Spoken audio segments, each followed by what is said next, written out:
pledge allegiance to the flag of the United States of America and to the republic for which it stands, one nation, under God, indivisible, with liberty and justice for all. Ms. Webster, would you please call the roll? Ms. Hyde, present. Mr. Provo, Present. Mr. Richardson, present. Mr. Wilson, and Mr. Khan. Yes, ma'am. Thank you. The next item on the agenda tonight is to approve the regular school board minutes from August the 1st, 2022. Do I have a motion? So moved by Mr. Wilson. Do I have a second? Second. Second by Ms. Hyde.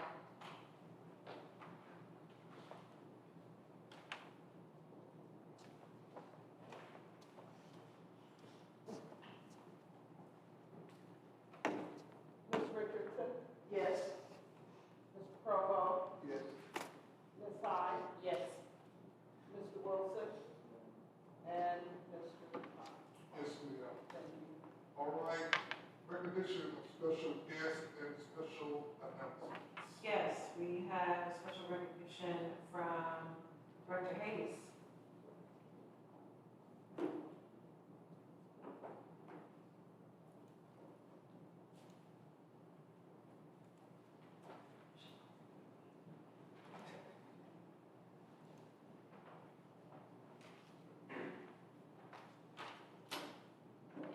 Good evening, everyone.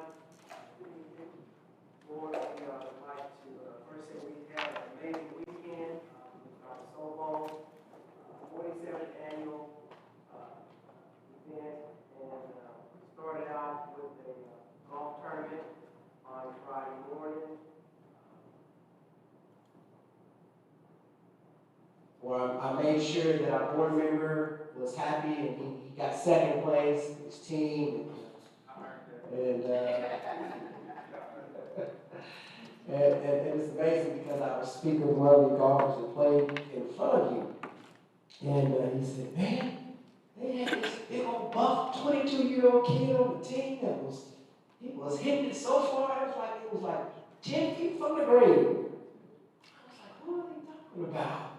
I said, wait a minute, that's one of our kids, Coleman. So, great job, excited, had a great event, doubled the number of those who participated, had a lot of sponsorships as well, and so it's an amazing opportunity. And then that evening, the showcase was another amazing event that went off, and so thank you to Langston, as well as to our band and Douglas's band and cheerleaders who were participating in that. I also want to thank my cheerleaders for coming out that morning to the golf tournament and taking pictures. They came up with a cheer for golf. So they like, Coach Hayes, we're going to be ready next year for our cheer for golf.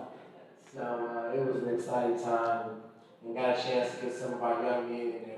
They didn't finish, but they started strong. so we had a really good time. And then that Saturday morning, we were able to have our annual breakfast and do our ceremony for inductions. And so I wanted to have an opportunity tonight to be able to recognize and introduce you to those inductees for our 2022 selection. So.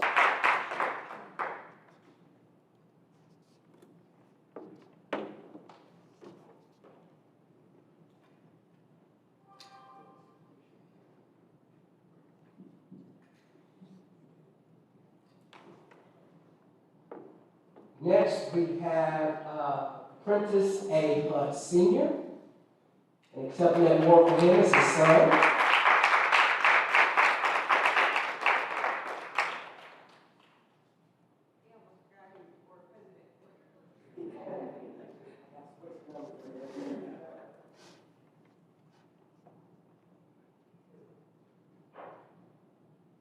I didn't think I'd never make it sit here, you know. Next, we have Darren K. Smith.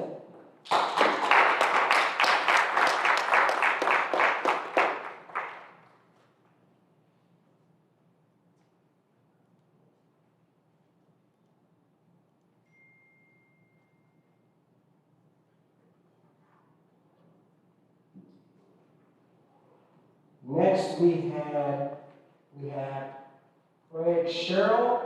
I think he's with us tonight. Let's give him a round of applause. And I knew that Mr. Darwin J. Johnson Sr., let's give him a round of applause. He had to leave yesterday. And then last but not least, we have none other than Alfonso McMillan, AKA Coach Dak. We appreciate all that they've done, and I look forward to them being in the committee next year to help to bring in our next years. Thank you. Thank you, Mr. Hayes, for that. Thank you, everyone. God bless you. Drive safe. Right, next item on the agenda is superintendent.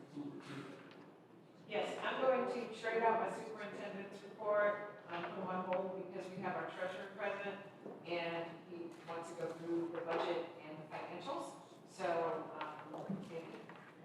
take the podium. Are you gonna go through financials first or budget? Financials, so we're gonna start with this guy. We'll start the financials as it always stays first.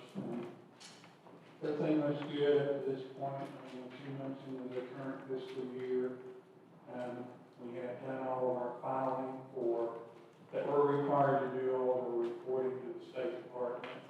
And we have heard back from them. We're in the process of responding to their questions. But everything appears to be in good order. And I'm pleased with where we are at this point with that because it's always a real time-consuming process for us. I'll go to the financials real quickly. As of August 31st, currently the district and the general fund, we have currently available $417,248.62. In our building fund, we have $98,218.64. Our child nutrition fund, $274,961.08. We still have some remaining bond fund money that's from the recently sold bond fund, versus bond of $162,014.06, and then our debt service account has $112,318.01.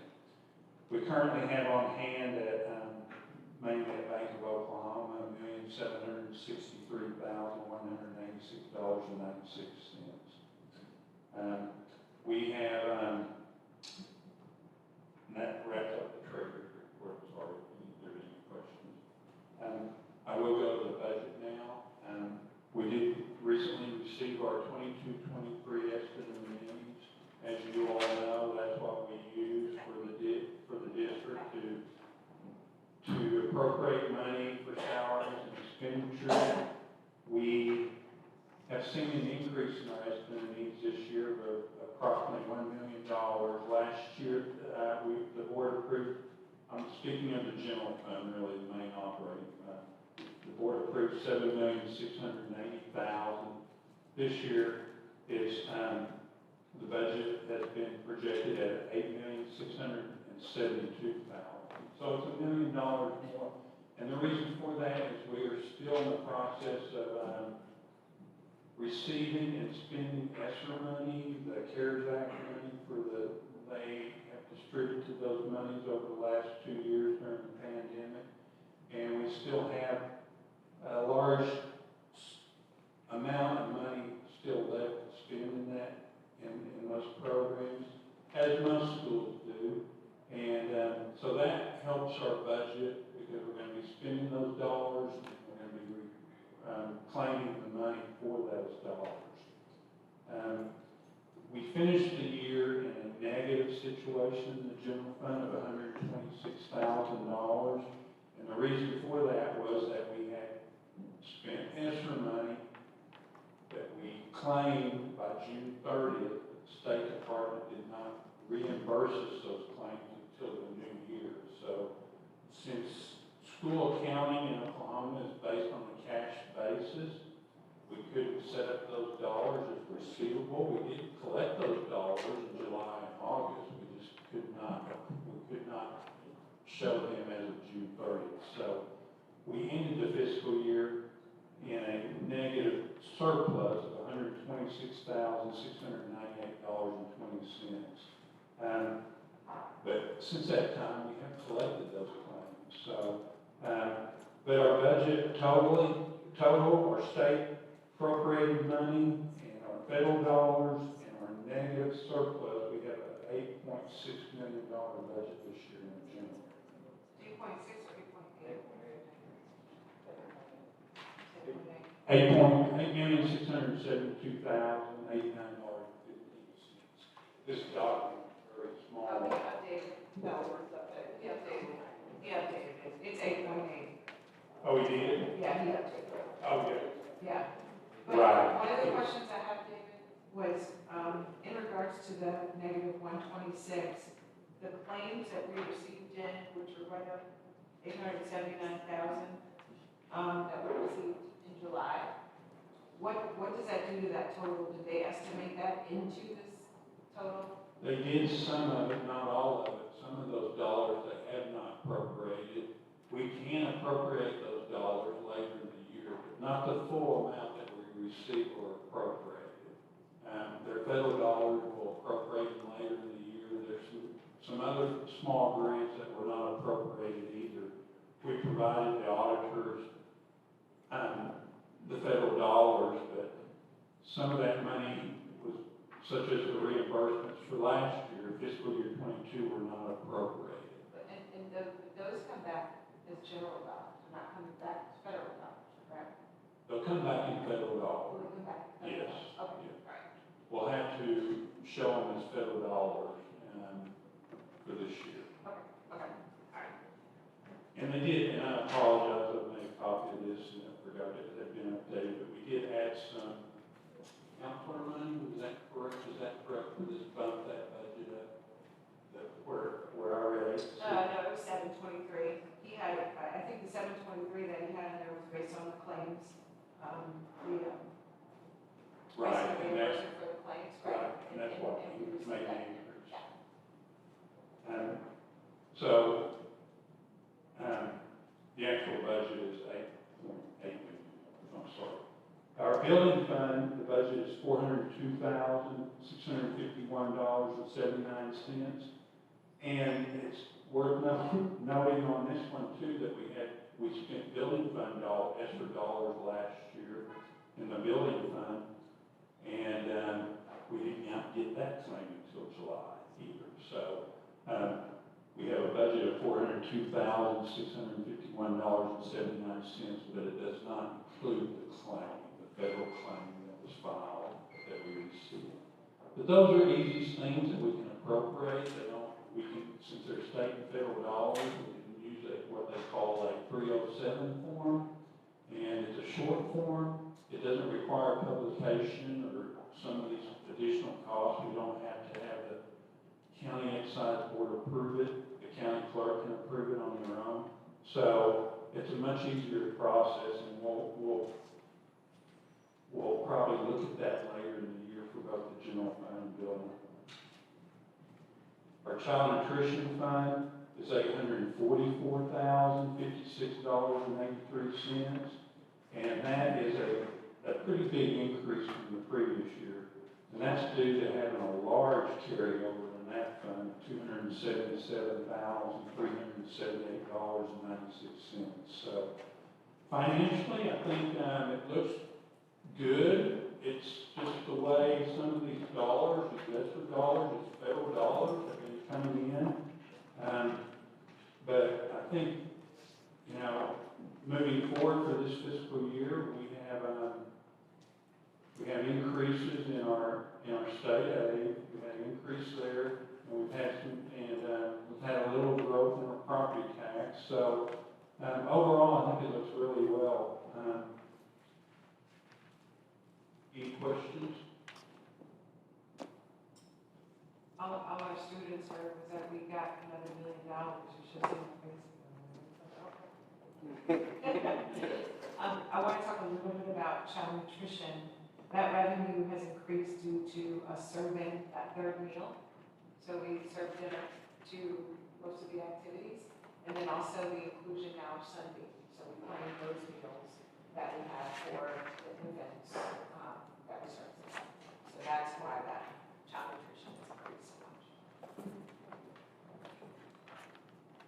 And also, the last 2 years, the reimbursement rate for students for free and reduced flat rates have been at their highest because of the pandemic. All schools have that. Now, that's no longer this year, but, so schools were receiving very large reimbursement rates for free and reduced lunches. So a lot of schools have seen increases in their lunch fund this past 2 years. And that's not normally the case. Your child nutrition fund usually is pretty much supplemented by the general. So, And what Pastor Hunt just asked was, were they ending the free meal that everybody was getting because of COVID? And the answer to that is yes, except we were already community eligible. I don't remember what it's called, CEP, Community Eligibility Program. We were already that before, so we get to continue that, so we're good. And they'll evaluate us, I'm looking for James. This year. It's this They'll year. evaluate us this year Mhm. for next year. Yes. Okay. By the way, Neil now handles child nutrition. So, any other questions for David? All right, thank you. Good to see you, everybody. all right, bring us some more money. There is a form in here, I'm sorry, I didn't have the page.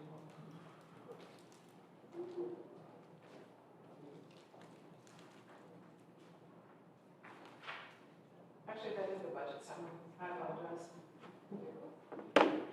So this, when it gets to this point on the board agenda item, this budget summary is what you're approving. All right.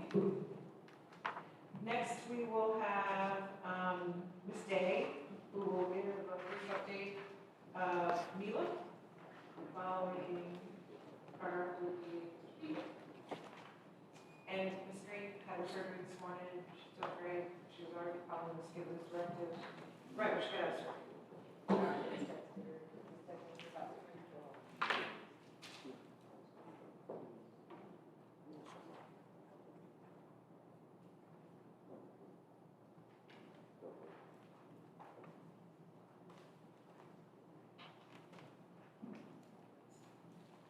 Good evening, and as introduced, I'm Lisa Day, the Assistant Principal at Millwood Elementary Learning Academy, and I was going to update you on our September events.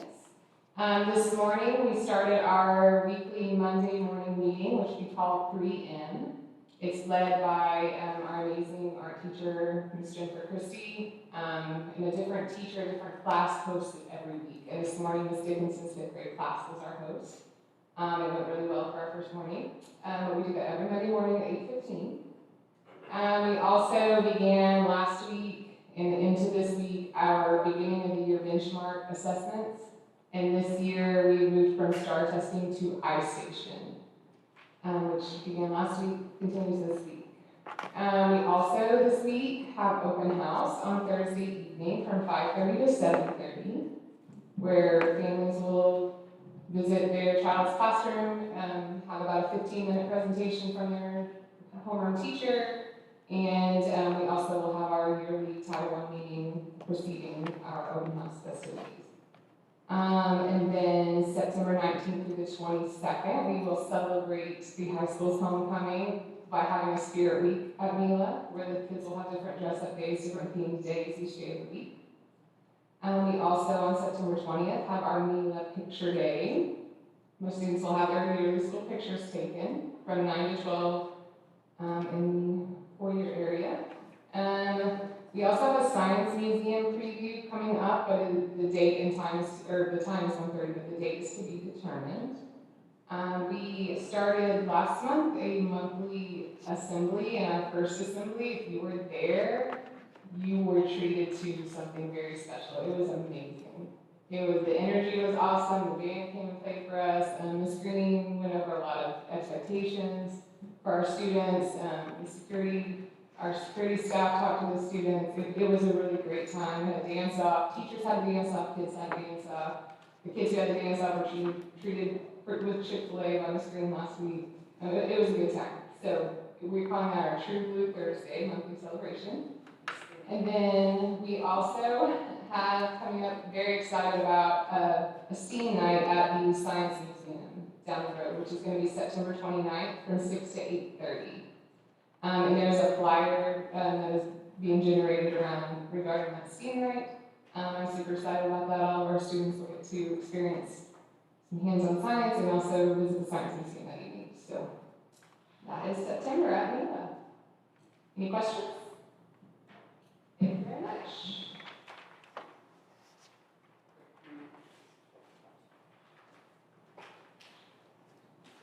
Somebody said you won the dance contest, Mr. McQueen. Oh, you know it. Okay. The kids laughing.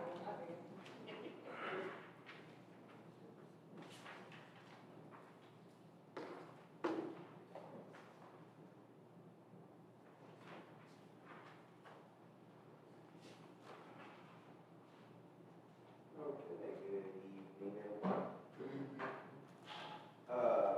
The heartbeat of Millwoods Arts Academy. We've already started tutoring. We do tutoring each day from 3:30 to 4 o'clock. 3:30 to 4 o'clock. If students need any assistance, they also are able to come in on Fridays. September 14th.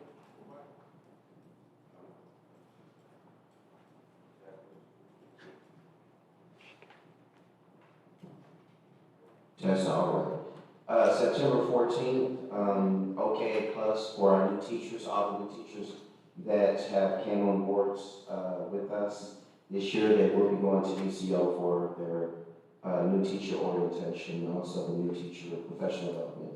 On September 15th, all 7th graders will be at the Innovation Center on Christine Day. It's only targeting 7th graders. And it's an all-day event.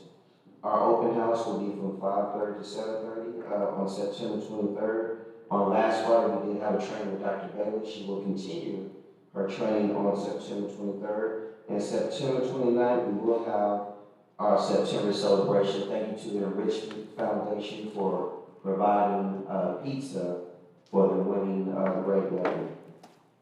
September 19th through September 23rd, we will start our NWA student benchmark testing. Are there any questions? Yes, sir. Yes, sir. How are the teachers, accepting our program and training? Is everybody engaged? I'm sorry, say again, sir. Training for the teachers that's being provided? Yes, Platform? yes, yes, sir. Each teacher, yes, sir. And Fridays are very beneficial for that because we do a lot of professional development, but also the trainings. That some of the trainings are more intense and we need the hours to, really utilize that time. So, yeah, our teachers really benefit from all.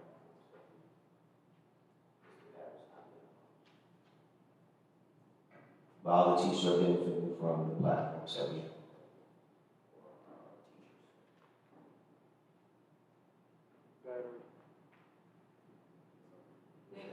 Battery, without battery.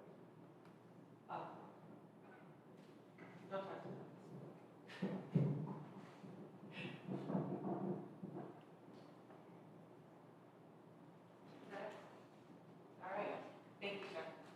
I did want to add to Gila's report that starting next week, Ms. Day? Yes. Next week, we will begin before care, starting at 7 a.m. So parents can drop children off as early as 7 a.m. We have staff, and we're hoping with that, we can cut down on the traffic. That's what we're hoping. I'm sorry, and I think that the teachers that are going to be manning that are going to be supporting them with the. Great, independent reading, yes. And also our after, I should mention as well, our after school tutoring is projected to begin the last week of September, correct?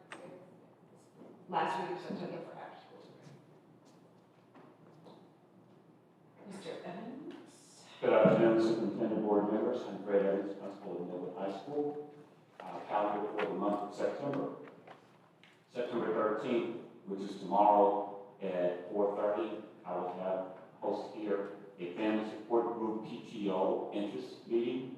I've had two parents that come to me and they expressed interest in wanting to start a parent-teacher organization, family support group. So the interest meeting will be here. They're wanting to host parents from each campus in this meeting, so that's tomorrow, 4:30. On the 16th of September, last week, we had a challenge at Life Church on Britain Road. And between three schools, the schools were Millwood High School, Heritage Hall, and Hardy. Anyway, the competition was between the students and some of our staff members, and the winner would get a financial proceeds. Millwood won. Yes. So as a result of that, Life Church will present, and we chose as our organization to support Tweets for Kids. So Millwood Life Church will present a $600 check to Tweets for Kids in honor of Millwood. So we'll do the photo op here on Friday at 2:30.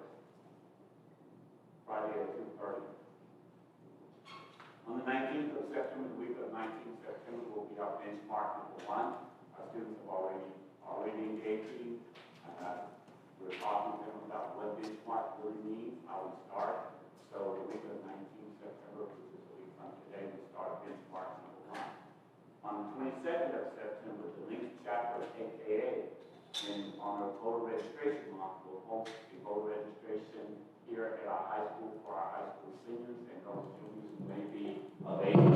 Parents are invited, so that will take place here in the Commons from 11 to 1 on the 22nd. Yes, ma'am. Just clarification, there is no links chapter of AKA. Okay. Ever in the world. There might be some links Okay. along with the AKAs. Okay, but links and AKAs. There we go. All right. Don't be tearing up stuff. Okay, we got it all together though, so we know who they are and where they're coming from. One will be green and white, the other will be red and pink, but whatever. So that will be voter registration on the 22nd here in the Commons area. And then on the 25th of September, the Metropolitan School of Dance will host in our auditorium. They've got 3 nationally known tap dancers, and this is in conjunction with our drama department. They will be here. And they can't call it a dance because they will be charged for it. So it's a lecture seminar. But they will introduce tap to our students, so the high school students are invited to come. They will come to that and participate in the afternoon. That will be at 1 o'clock in the auditorium. Subject to your question. Thank you. Oh, homecoming next week. We have representatives from our student body here. We have additional questions Monday, homecoming They just heard activities. we had $1 million, That's what they mean. Each week, of course, like every homecoming week, it's a dress out day. Monday, it's cartoon on me. Tuesday, it's twin day. Wednesday, it's decade day. Students may dress out decades back. And then on Thursday, of course, is Spirit Day. We will, of course, Coach Hayes will talk, I think, about our homecoming parade, which we will also have. Thank you. Coach Hayes, homecoming parade.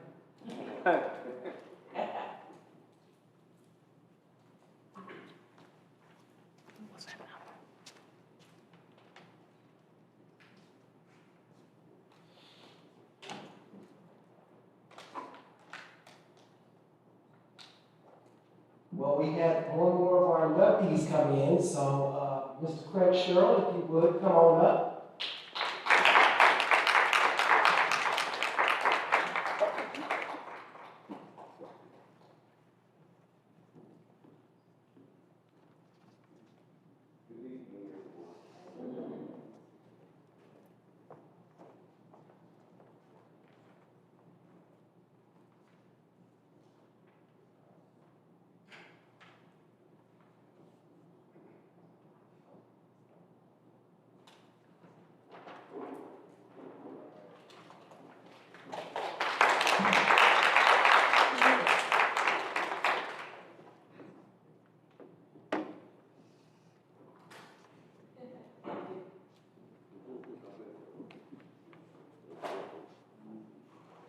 to finish up, I did not share the score, but if you did not get a chance to watch it on YouTube or be able to be in person, the score was 45-0, allowing us to be able to tie the longest streak record in the series since it began in 1976. And so we are, hopefully next year we'll create the next streak with having our 8th consecutive win. We also, speaking of homecoming, which will be next week, this week we will be hosting Scott City here from Kansas. And then next week we will be having our homecoming as well as the parade, which will be on Thursday at 1 o'clock. The parade route will begin at Fieldhouse on the north side, and we'll head south down Martin Luther King to the service road, and then come back up the service road, and then go back up around the campus. And so, 2 o'clock. Okay, they changed it to Homecoming all coordination, right, so, because homecoming coordination is before that. okay, all right.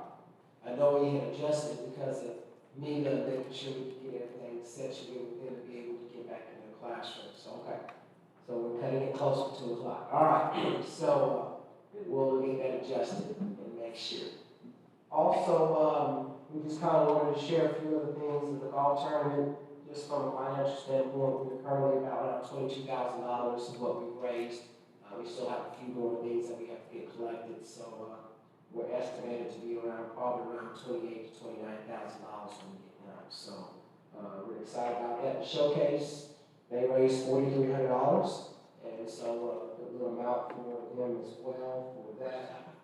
And we are pretty much anything else about sports or transition to technology right quick. So What was that first thing? 22,000 for the golf tournament. Yes. We also another note is that we've had several donations from a few of the churches around here. Memorial Road has gave a lot of supplies and paper as well to us. And then I even saw Miss Davis had some paper in the back of her car. That's why your car was sitting a little low there because I had about 4 or 5 boxes that our church had donated to. So a lot of support that has happened, and that's great to kind of see that people are seeing the things that we're doing. And so thank you to our teachers and to our board and everything that you guys continue to set the example for the east side of Oklahoma City.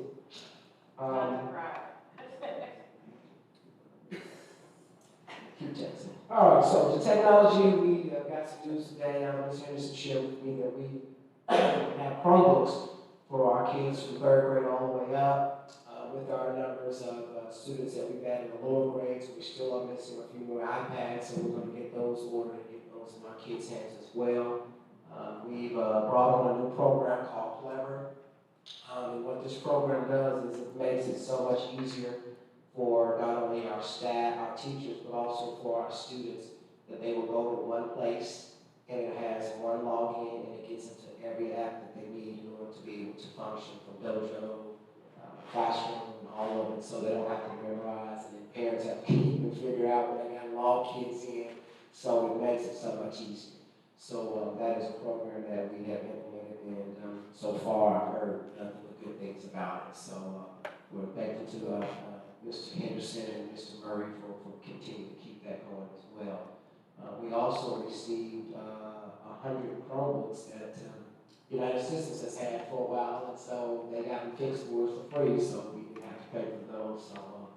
So that was great. So we are in a good position in terms of that with technology. We had a few little bandwidth issues that we've got adjusted and will be taken care of, so that we can make sure that when testing time comes around, everybody be available. We filed our E-rate, and there's probably, I think they said 3 things on the E-rate may not be qualified eligible, but we'll know those as well later on to see what those items are when we get with Kellogg, who is our representative who does all of our submissions for E-rate. That's pretty much all I have for you this evening. Thank you. What time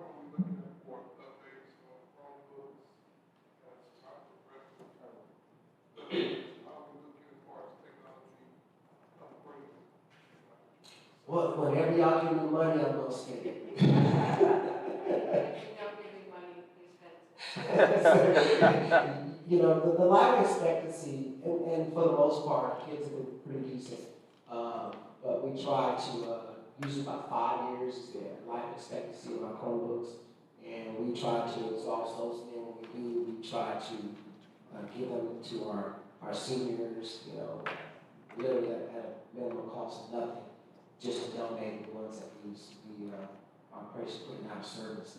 So we currently, this year, we ordered 300 Chromebooks this past year, and that was able to supply the majority that we had to transition out was in the high school, and then we gave about 50 to the Arts Academy, and then also to the elementary. So roughly right now, we're in a good position for a couple of years. I don't want to tell y'all that, I don't want to tell y'all I need money, but I'm just going to be honest with you. We're good for a couple of years, at least for sure. How long is the platform on the 5 years, or have we moved forward?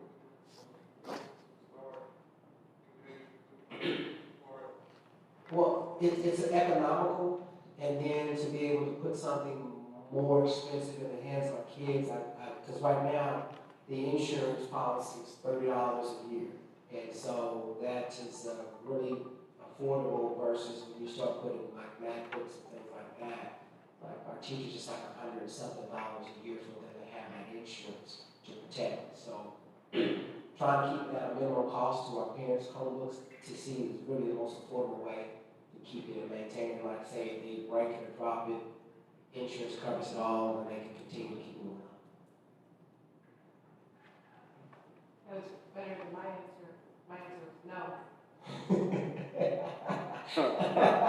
It was mine. You're not looking at a higher dollar.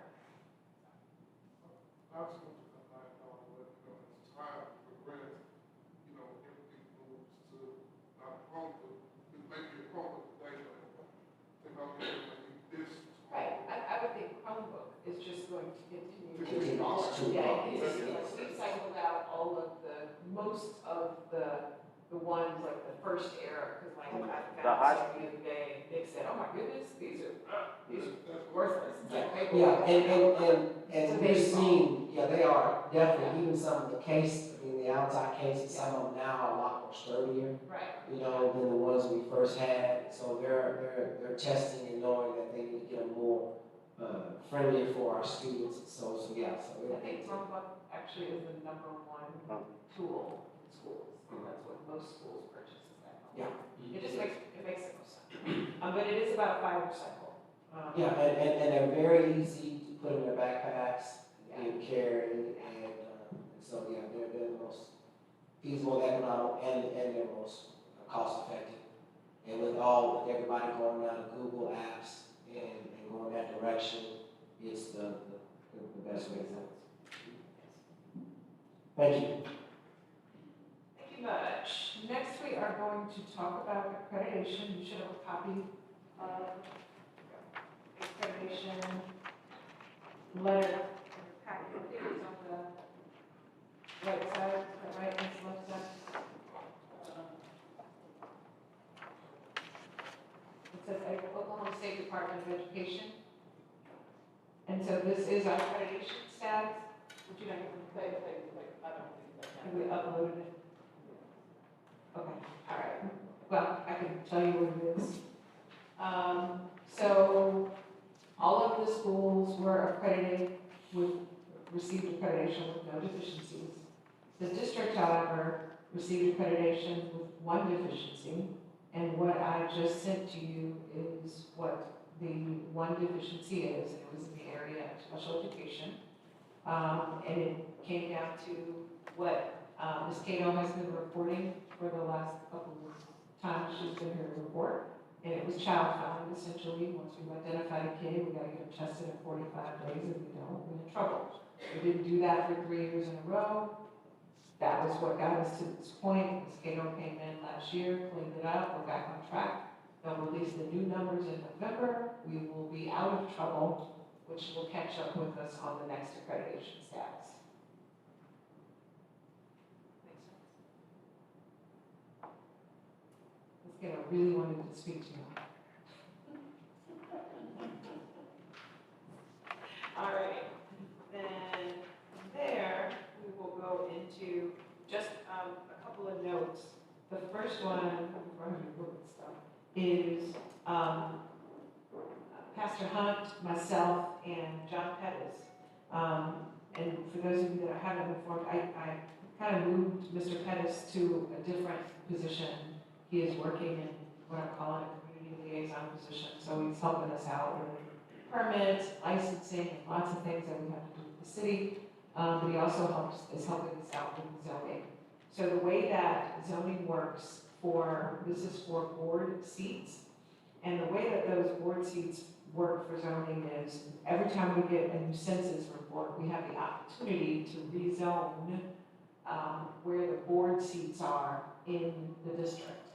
And so we, Millwood, have never rezoned. In the whole however long existence we've been here, we've never rezoned. So this was our first time rezoning. It might have been because there wasn't a big change in population, I'm not really sure. But we had to rezone because there was a huge shift in population. We had some areas that had 800 people in them, and then some areas that had 200 people in them. Mr. Hunt, Mr. Pettis, and I tried our best to keep it as cohesive as possible. It wasn't always, it just wasn't that easy. And so I don't have the maps here today, because we didn't get all the copies and everything, but we will have them on the next board agenda. And I can probably send you those maps out in advance of the next meeting, just so you can look at them. But we were able to get it down to everybody is right around 600, give or take 50 people in the districts, the way that we were able to divide it. So it was pretty evenly split in regards to the numbers. I'm not going to use the term gerrymandering, but when you see the map, it's a little gerrymandered. Only in the sense that sometimes it just wasn't seamless. Because if a population existed up here, and then the only grab I could take for 200 people, because you still had voting districts or something you have to divide by, was way over here. Number one might be here, and 3 splits it. So it just depended on where it was. There's only like 2 districts that were like that, but that is coming up. Not voting on that today, but I just wanted to put it on your minds. The second thing that we're not voting on today, because I did not receive it in enough time to get it on the agenda, and we don't have it fully developed, but I want to take any concerns so that I can come back and bring you information, is the band has requested, last year the band went to Houston for the Battle of the Bands in August. They are requesting this year to go, what's the highest HBCU in the land? Jackson State. Jackson State. That's not true. I didn't say the closest. We already brought Langston here. But they want to go to a game at Jackson State, so they want to get there on October 27th, take a campus tour, the Battle of the Bands at 6 o'clock. There is a Battle of the Bands. I cannot remember who they play. He didn't put that on here. Oh, Southern. It's Southern. It's Southern. Yeah, it's going to be Southern. I don't even know if that's Battle of the Bands. It's just going to be watching this band and then watching that band. But it is a classic. Yeah. So the Battle of the Bands at 6 o'clock on the 27th, and the next day at 1 o'clock is the football game, and then they will return home. So we'll be going really early one morning, staying at, going to the tour and all those things, and then staying over one night and then coming back the next day. So, like I said, I don't have all the particulars because you're going to ask me costs and all those things, and we have to work through all of that. So I want to put it on your mind because we will need to get it approved for travel. That's a very good question.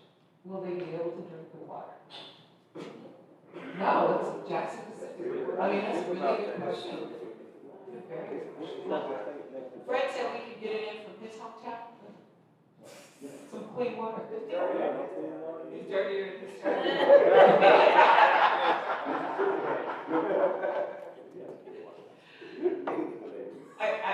We'll work through it and have more details. I think they've raised enough money with the band showcase, which is what the intent was. If we knew we weren't gonna raise a ton of money being the first time out, they probably raised enough to cover the bus. But, you know, because they're not playing, so we don't take instruments, so one bus or close to one bus, it's always safe. Thursday, Friday, No, it's Friday and Saturday. you said the 27th. Well, whatever the 27th is. 27th is the October 27th. Yeah. October 27th is Thursday. That's why I was maybe Thursday, Friday, 28th. Yeah, maybe, I don't know, you have right, I have no idea. It's whatever the Thursday or Friday is, because I imagine the game's on the sixth. I mean, the game's on Saturday, I'm sorry. Yeah. Is that an 8-hour drive? It's about an 8-hour drive. 5-hour drive. 8 hours. 8. Definitely 8. Yeah. So they're gonna have to leave.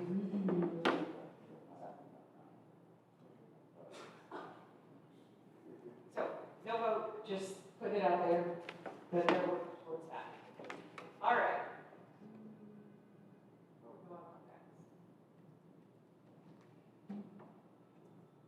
You might have seen, you saw the new fence up, the new black fence up front.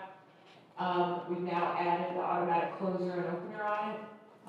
In the next 2 weeks, they will finish the privacy fence around the back of, the L, if you will, right here around the mobile housing home space. That's all I got.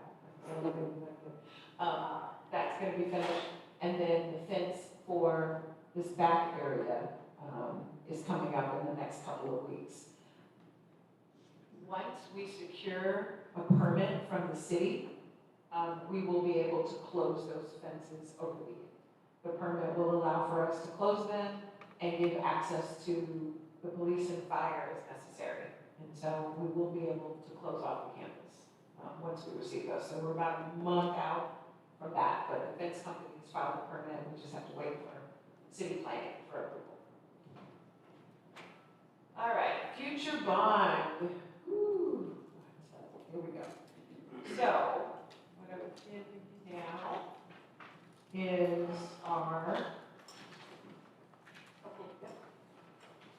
our enrollment numbers and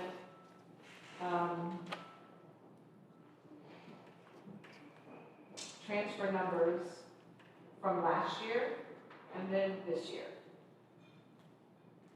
So last year, we had a total of 316 transfer applicants. Of those 316, we accepted 273. What's important to note about that 273 is almost 80 of those 273 were pre-K and K. And that's important to note because it's their first time in school. Like, the only way I'm generally filling pre-K is through transfers, because I just don't get 60 kids from the neighborhoods. And then generally, most of the kids, at least half of the kids in kinder, are transfers as well. So when you take that 80 or so out of it, about 200 of those that we accepted out of the 316 were first through 12th grade. And we ended last year, or our October 1 count as of last year was 1,024, which is up about 80 kids from the year before. Roll it into this summer. Now, this is 353 applicants as of August 1st. We still have people coming. Today, I had 2 families come with a total of 11 kids trying to get transfers. Right. Mr. Henderson's face was just beautiful. Wow. I want you to see that of the 353 applicants, we can only take 138. Of those 138, 70 of those were pre-K and K, which means we only took about 70 kids. And our total, as of today, is 1,100 kids. So we've grown by about 75 kids, and we sent away over 200 kids. So we went from almost an 85, 90% approval or taking of transfers down to 30%. And Shannon and I laugh about this. When I first started at Norwood, we used to get these emails all the time. I'm like, what is that? Those people transferring out to drop. I didn't get any of this stuff. Did you get any? Didn't get any. They're gonna leave. Which is great. It's wonderful. But we are now at what I think, Mr. Provo, when you hired me, what you challenged me to do. You said, can you make sure we grow? So I don't want to grow, Mr. Provo. Well, here we are. We don't have any more room. We're at a point to where we don't have any more room. We have a demand and we don't have any room. And that's a good thing, but it presents other problems. So I asked our friends from, who are those people?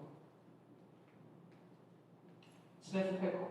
No, Renaissance, thank you. Smith and Pickle are our friends.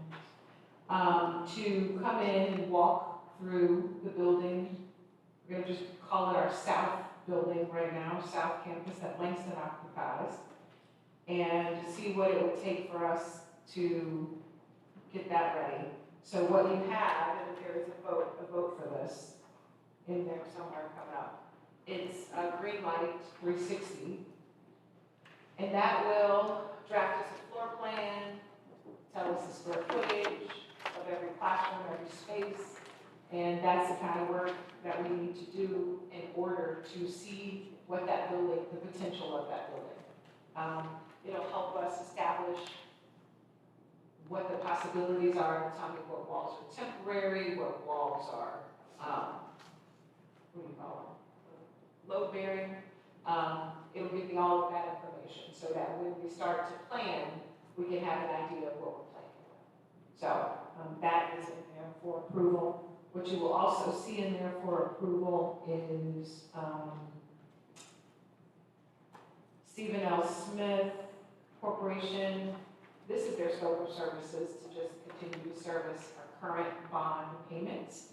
But I have asked Jordan from the company to come back in and talk to me about the potential of a bond and what type of dollars we have access to, what does that mean for taxpayers, all of those great things, and I'll meet with him next week about that.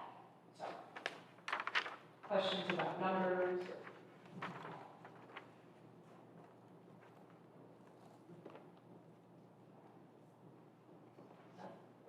Make sense? All right, cool.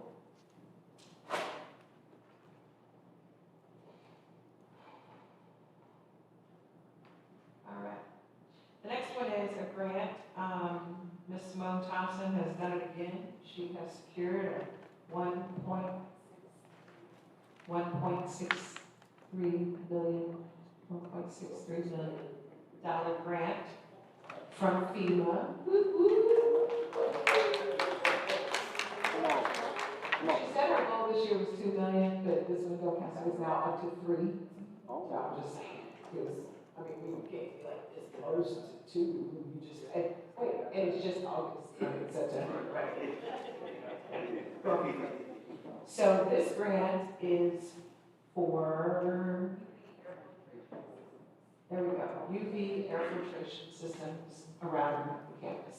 I think, Milo, you showed these to me 3, 4 years ago, and you said, what's stopping us from getting this? Nothing but money. So now we have a grant. And so what you have in there is a contract, and this will come up here soon for you to vote on, from High Definition Construction, and they will be the installers. We went out to bid, we went through the whole process, blah, blah. They were the low bidders, and so they are Mario Long. Yeah. So they will go through and they will do the installation over the course of, yeah, 6 months. So that's that. all germs, sucks it up, kills it, pushes it out. Okay. Yeah, it's COVID, flu, colds, everything, yeah, yeah. It's a hospital grade system, yes. And we'll be able to track, like, the illness. Yes. So that's coming, and then the only other thing, and, I cannot remember, it might be in our encumbrances, or might have already been covered in the 3+1, but we are, installing vape detectors in every bathroom around the campus, and the field house, and the gyms, and the multi-sport, and the bathrooms, and the, to the tune of $40,000. They detect vape. That, but they're in there to detect children that are vaping, but is there a camera or something in there too, or no? It'll go off. It'll sound, it's like smoke alarm. Yeah, it's a smoke alarm. Yeah. It'd be kind of cool though if they just like showered green paint. I mean, it just is like, just drop something on a kid and be like, we just got baby. Well, the sad part is I've got the problem at games with adults. I mean, they're everywhere. They're absolutely everywhere, so. But they are expensive. We are part of a lawsuit, with school districts across the state of Oklahoma against Juul. So they just took a settlement, which I believe they believe is going to help the lawsuit, which means hopefully we get our $40,000 back at some point. But it's crazy expensive. Those are, I don't know why the firemen, when they do, smoke detectors come out and install them for free. Should come out and install free vape detectors, but they don't. So that's what we got, and I think that concludes, let me make sure, my superintendent's report. I will, after we vote on this, we'll come back and talk about policy. All right, thank you, Superintendent. First item, board to consider take action about the appointment of Stephen L. Smith, Operation Finance Consultant to the school district for the year 2023. Do I have a motion? So moved by Ms. Richardson. Do I have a second? Second by Mr. Pro. Ms. Hahn? Yes. Mr. Wilson? Yes, ma'am. Mr. Provo? Yes. Ms. Richardson? Yes. And Mr. Hunt? Yes, ma'am. Next item to approve, vote to approve project agreement with Green 360 in the amount of $9,050. Do I have a motion? Moved by Ms. Hyde, do I have a second? Second by Mr. Wilson. Ms. Richardson? Yes. Mr. Provo? Yes. Mr. Wilson? Yes, ma'am. Ms. Hahn? Yes. And Mr. Hunt? Yes, ma'am. Thank you. All right, next item, we go to approve contract awarded to high definition track 2 Taylor Clean Air Technology for Cleveland Plant. Do I have a motion? So moved by Mr. Wilson and second by Mr. Vogel.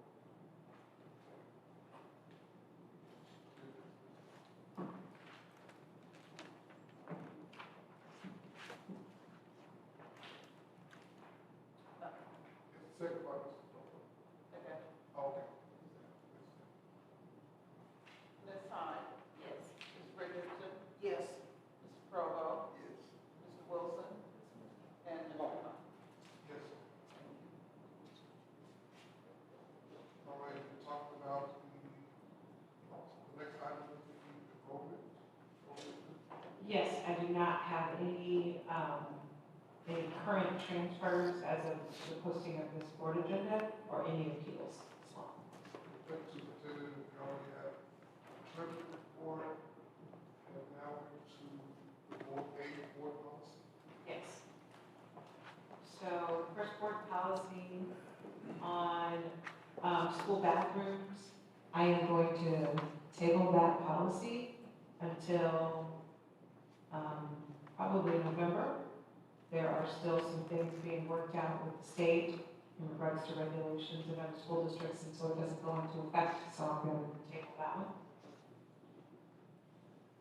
The next one is, DPD, which is the adjunct teacher policy, which essentially says that we can hire someone to be a teacher based on their real-world experiences, and the district gets to judge what those experiences are. And so an example would be, if you have a person who's been an artist for 20 years but doesn't have a bachelor's degree, they could teach art to children, and we have that happening right now on campus. So, that's what the adjunct teacher policy is. So I would definitely move for approval on that one.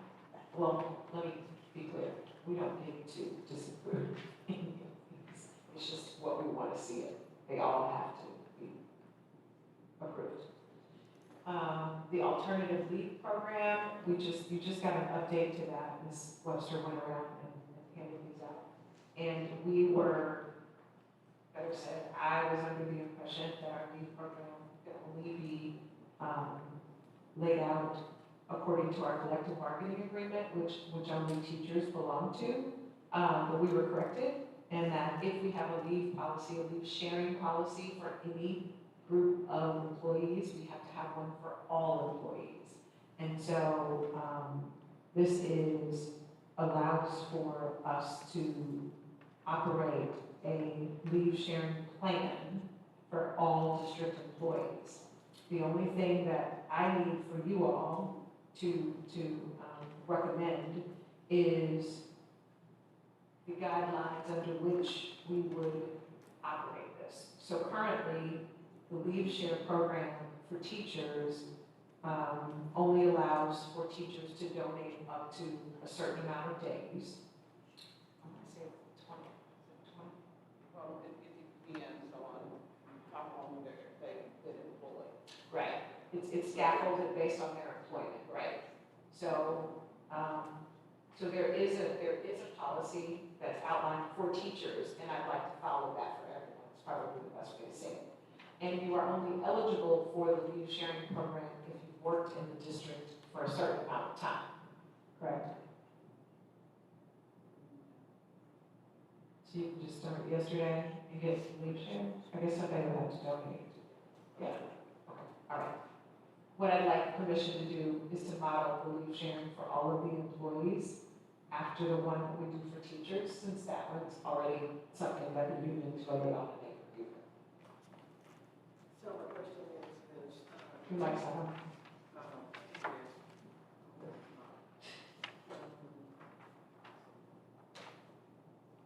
so teachers are able to donate to teachers, correct? So Anybody to anybody? can donate to anyone? Yes. Okay. Yes. That's what I wanted to clarify. Before the collective bargaining agreement generally governed certified people, and so like I would donate. So. But this one is for everybody, anybody. But I'd model it, like I said, after what we already have in place for teachers, because that's just been a common practice. Unless anybody's heartburn about offering leave to somebody who's been here for 2 weeks. I mean, somebody still has to accept, right? Somebody still has to give. So allowing them to participate doesn't mean that they're going to get days. So they could have made a great first impression. All right, no questions. We'll go on to DED R7, which is leave for an officer, which essentially would be somebody like the leader of AFT, or something of that nature. And it just essentially says they can take leave without pay. Make sure.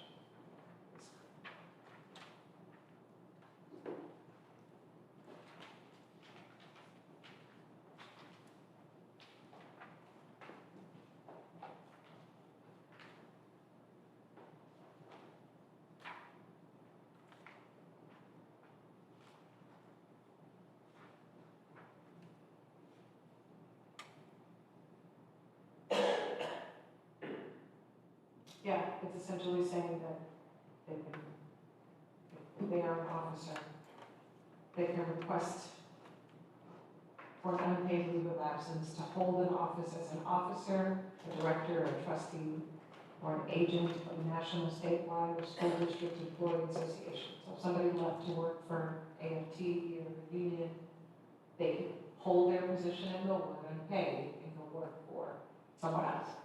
That's essentially what that law is. The next one, I'm sorry. Because that offended me. If you want to go work for a teachers union in the state of Oklahoma, you can leave Millwood, take a leave of absence, unpaid, and keep your position. You don't get teacher retirement at that time.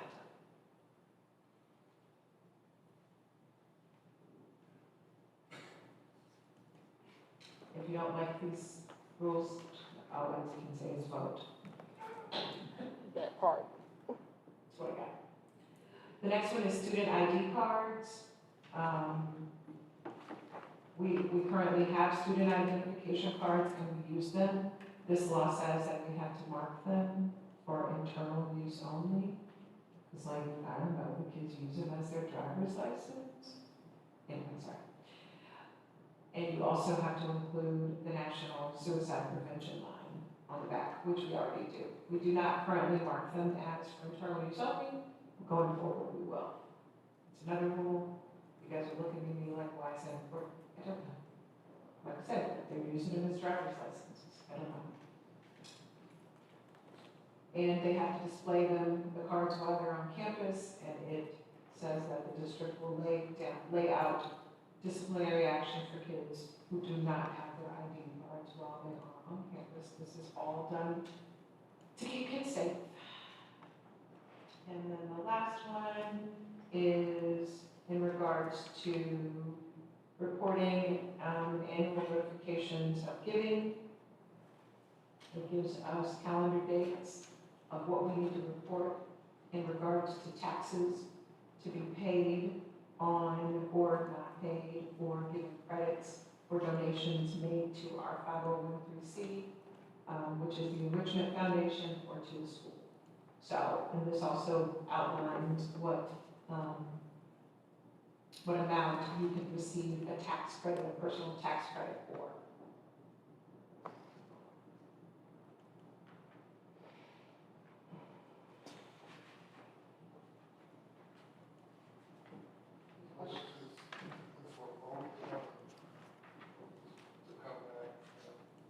We have to have these on the books. I don't know if these will be voted on tonight.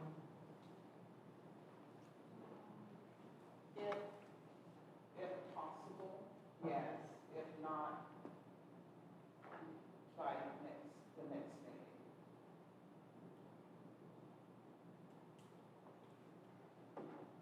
We have no say. I'm sorry. We have no say. No, the only thing that we have a say in is how we regulate them. Like, for example, the leave policy. We have a say in how we use the leave because it has to be consistent. So my recommendation on that would be to use the policy we already have and apply to everyone else. The rest of them, we don't have a say. All right, we have a motion to accept board policy, amending on the EED that we use the current policy, leave policy as the teachers now in place for the whole district to use that particular policy. Do I have a motion to approve? So moved by Mr. Provo, second. Second by Ms. High.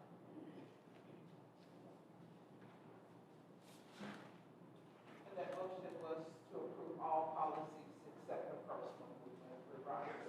Okay. Yes. Okay. Okay, we need a, delete this, the one that we have. Correct, to make it, like the teachers leave, like what's outlined in the. Correct. Ms. Richardson? Yes.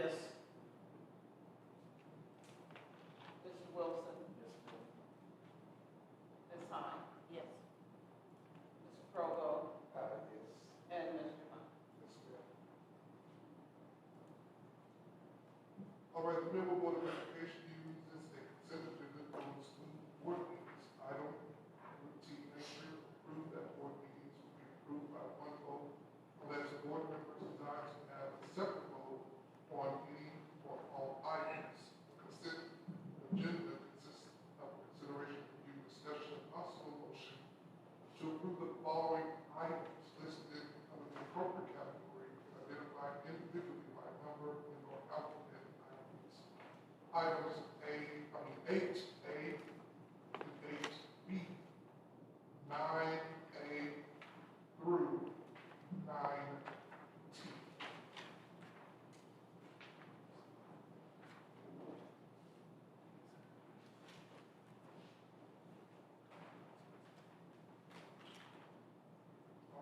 All right.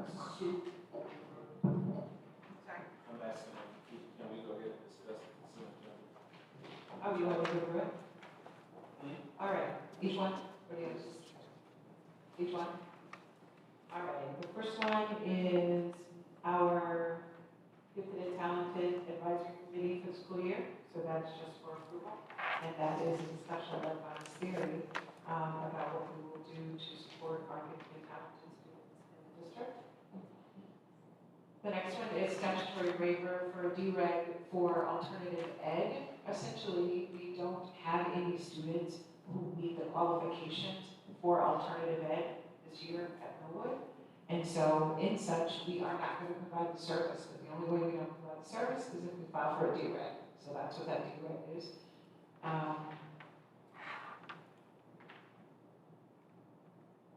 C is the budget that David talked about. That's our appropriations for the year. D are transcript options with MetroTech that just allows for MetroTech to put the grades on the transcript for the kids that attend it. Okay, make sure. Oh, item E, my bad. I'm stuck in there. So, item E is a motion to approve travel for the high school boys basketball team to participate in a showcase on November the 5th in Wichita Falls, Texas. That is a drive up and drive back. There's no overnight stay. The rest of these are fundraisers through activity funds. And Ms. Neal did deliver the activity fund with all the balances and the purchases in here. We did get, I think she just told me we had a record deposit, $11,000 something dollars. She'll figure out where it went. That was probably a lot of that was Heritage Home. No, it was dues, I'm sorry. football and all the fall sport dues. Right. Yeah, that's what I was saying. Heritage Home was in there. So, yeah. Right? It was in it, it was in it. Yeah. So, do you want me to go through each one of the fundraisers? Letter J should be account 912 instead of 916. So we need to list that in the minutes. Is INJ 912? Item, I know, but they are both library, that's what I was wondering. right, it should be junior class Oh, junior class, gotcha. instead of library. One's junior class and one's, sorry. So I is 916 and J is 912? Correct. Correct.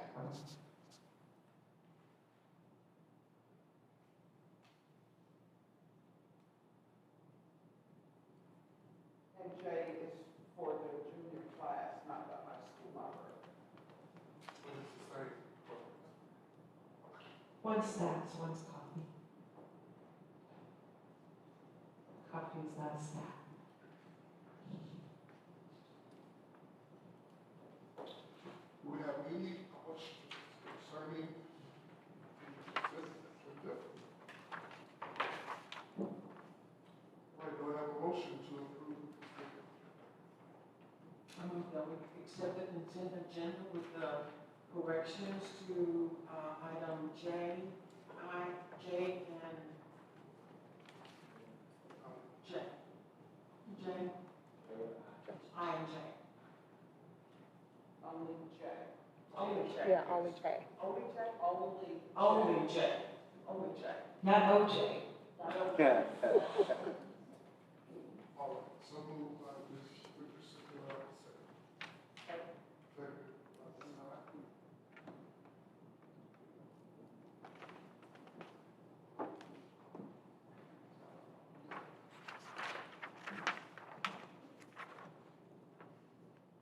Mr. Provo, Yes. Mr. Wilson, Yes, ma'am. Ms. Hyde, Yes. Ms. Richardson, Yes. and Mr. Knight. Yes, ma'am. Close the new business, superintendent, new business. No. Any statement of public concerns? No. We handled the agenda, executive board session, for tonight. The parties that were supposed to be in the session is not here, so we're going to bypass the executive. Mr. Provo objects to that. He wanted an executive session.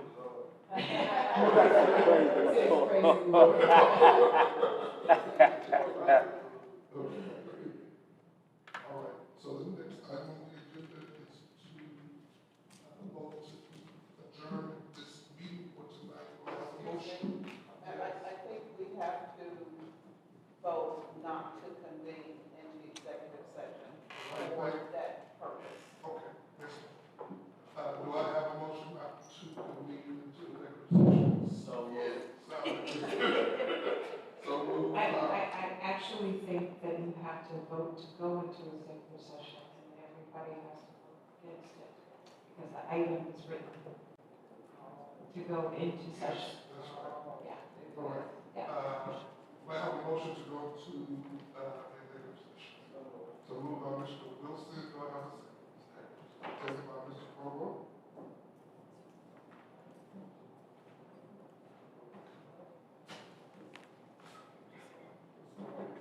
I'm sorry. Who made the motion? Mr. Wilson, and there was a second by Mr. Provo. Okay. Ms. Hyde? No. Ms. Richardson? Yes.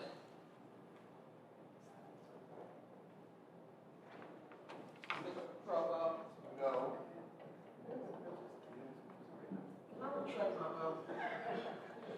I'm sorry, I'm confused down here on this end, because I'm not hearing all that we don't want to get into executive.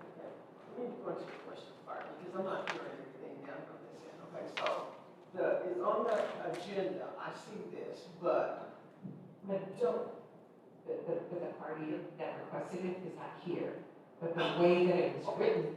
that's the information that, okay, I'm sorry, 'cause I'm not hearing everything on this end, so I'm sorry, I'm retracting my vote, and I'm saying no. For the record.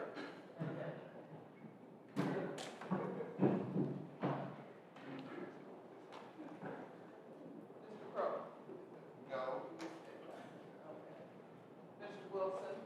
No, ma'am. Mr. Knight?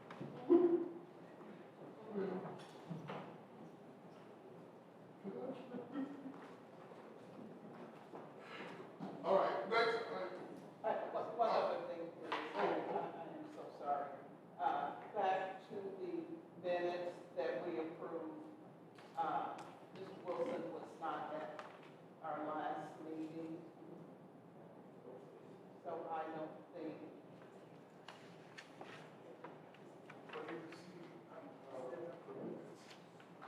okay, he just can't sign.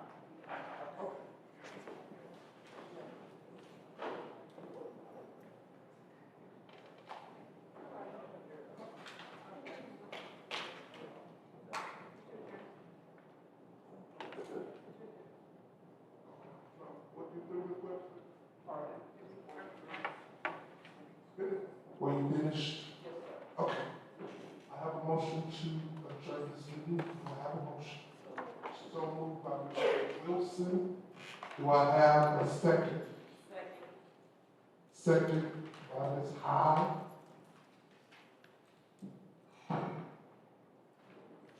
Ms. Richardson? Yes. Mr.